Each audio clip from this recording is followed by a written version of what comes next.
In Huck's Raft by Stephen Mintz, the author wants us to know that extremely happy or peaceful images of children in the past, where children move smoothly with no negative experiences, is oftentimes or almost always incorrect, thus giving the wrong idea or impression of youths moving into adolescence and then to adulthood successfully.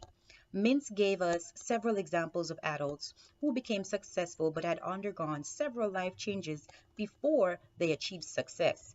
For example, Herman Melville, the author of Moby Dick, had to drop out of school at the age of 15 because his dad went bankrupt.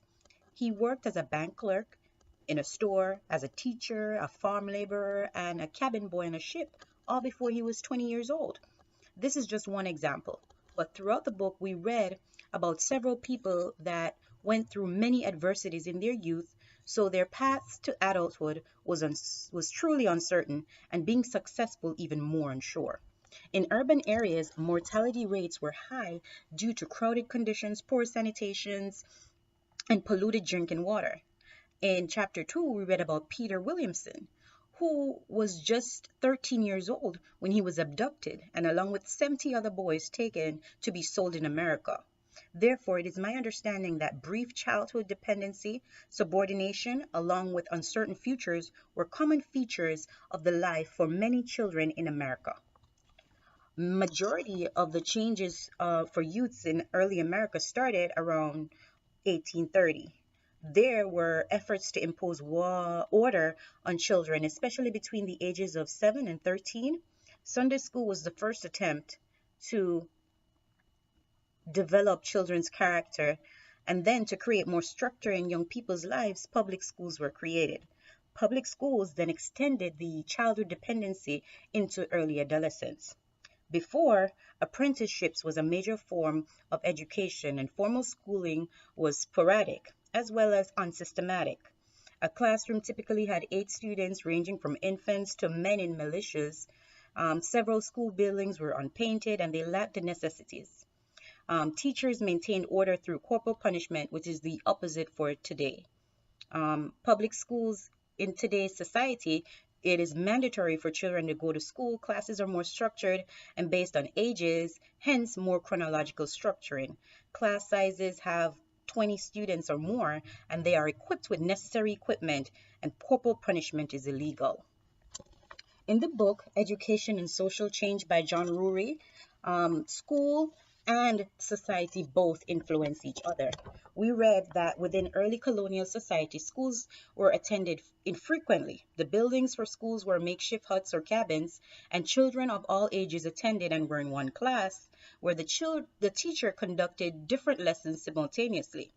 Teachers did not have regular employment and were barely more educated than the students. We read evidence of this on page 12.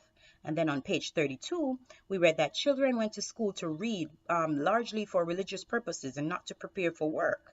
Therefore, in the past, schools were few and created for religious purposes, mostly to teach morality, which is the opposite of today's school system.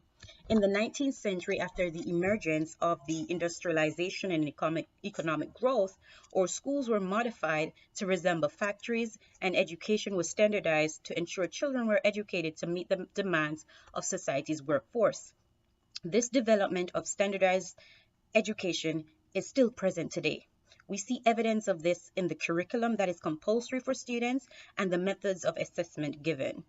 Also, unlike in the past, today we have the use of technology within our schools, where students use the internet to do research and to practice activities that reiterates the lessons they learned in class.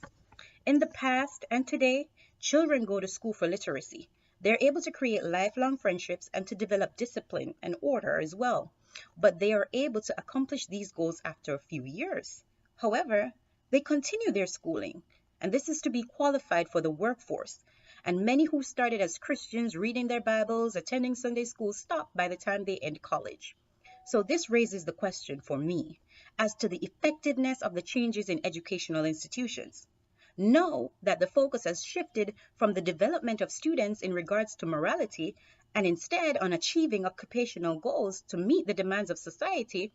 Could this be one of the main reasons or causes for the breakdown in our societies? Based on all that I have learned in this course, I believe that too many students leave schools with degrees that are not useful, and too many people in jobs that they hate. The industrialization era has passed, and therefore, our school system needs to be remodeled to meet the demands of our society today. Thank you.